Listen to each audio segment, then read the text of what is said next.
അടുത്തതായിട്ട് നമുക്ക് അല്പം മസാലപ്പൊടി ഒന്ന് എടുത്തു വെക്കാം. ഞാൻ ചെറിയ സ്പൂണിന് 1 സ്പൂൺ മുളക് പൊടി, 1 സ്പൂൺ മല്ലിപ്പൊടി, 1 സ്പൂൺ ഗരം മസാലപ്പൊടി ഇത്രയാണ് എടുത്തിരിക്കുന്നത്.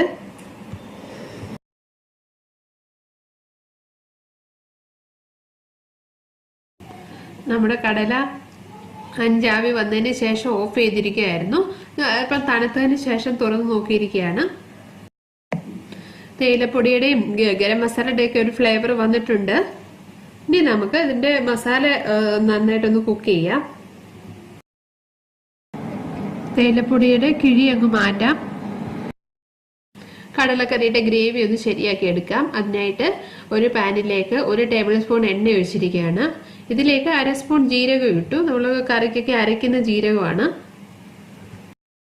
ജീരകം ഒന്ന് പൊട്ടി വരുമ്പോഴേക്കും നമ്മൾ എടുത്തിരിക്കുന്ന സവാള